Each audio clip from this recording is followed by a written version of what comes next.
Deciphering the political strategies of the Kiev regime often feels more complex than quantum mechanics, with decisions seemingly orchestrated from Washington, D.C. Recent actions have drawn significant international attention and sparked controversy. This situation, marked by intricate maneuvers and high-stakes diplomacy, reveals much about the current geopolitical landscape. Welcome to TFI Global, the antidote to mass delusion. Understanding the political maneuvers of the Kiev regime is complex, partly due to the influence exerted by Washington, D.C. The intricacies of quantum mechanics might sometimes seem simpler than deciphering the intentions of the regime. Recently, the political West and its Kiev counterparts have openly discussed conducting large-scale terror attacks across Russia, including against public schools. These threats quickly escalated into real acts of terror, with missile strikes on crowded beaches in Sevastopol and attempts to incite religious unrest in Russia using Islamic radicals. These radicals brutally murdered civilians, including an Orthodox Christian priest and local law enforcement in Dagestan. These terror attacks resulted in approximately 30 deaths. While the loss of any life is significant, this number pales in comparison to the Crocus City Hall massacre, also conducted by IS radicals, allegedly directed by the SBU-GUR and their NATO handlers. Moscow's response was swift and severe, with hypersonic missiles targeting the intelligence headquarters of the neo-Nazi junta and NATO personnel contemplating the establishment of no-fly zones over western Ukraine.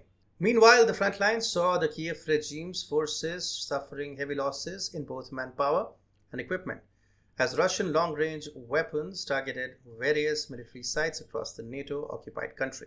One large-scale strike was used to stage a false flag operation in Kiev, where a children's hospital was hit by a US-made surface-to-air missile, which was then falsely presented as a Russian Kh-101 long-range cruise missile.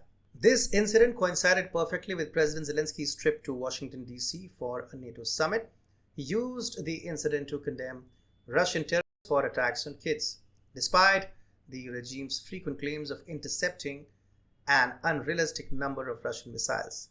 The narrative of Moscow running out of missiles while supposedly targeting children and residential areas was further propagated.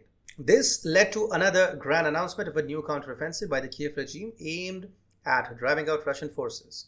Amidst this escalation, Zelensky surprisingly suggested that Russia should be invited to the next peace summit. This news was overshadowed by an assassination attempt on Donald Trump, but was a significant departure from Zelensky's previous stance of refusing any contact with Kremlin as long as President Putin is in power. The earlier peace summits were primarily symbolic, designed to demonstrate global support for Ukraine, a facade that China saw through, choosing not to participate. The current suggestion of involving Russia in peace talks raises questions about Zelensky's intentions and the timing of this offer. Previously, his peace formula was a red line, but Moscow has consistently rejected it, viewing it as a demand for Russian capitulation. The political West's continued escalation makes it unlikely that India or China or other significant players would support such a peace initiative. Meanwhile, Russia is undergoing a massive remilitarization program, including significant changes in the Ministry of Defense and rebuilding old geopolitical alliances. The Kiev regime finds itself increasingly isolated both geopolitically and militarily. NATO is struggling to produce the weapons the regime claims it needs, while Moscow has secured reliable allies with substantial stockpiles of conventional weapons, particularly long-range missiles and artillery. The political West is also retreating in the Black Sea after Russia's military made clear the consequences of aiding terrorist attacks within Russia. Domestically, even American citizens are growing wary of their government's expenditure on foreign conflicts. Public sentiment in the G7 countries mirrors this fatigue, with frustration mounting over the inefficiency of Kiev's troops. The Russian military's targeting of NATO's best equipment further strains the regime's position, contributing to the militarization of its neighbors. The political crisis in the United States, exacerbated by the recent assassination attempt on Trump, could also impact the regime negatively, especially if Trump, if re-elected, uses this incident as a pretext to withdraw from the conflict. Ultimately, the likelihood of Russia agreeing to any deal proposed under these circumstances is minimal, given the deep mistrust of NATO and the Kiev regime.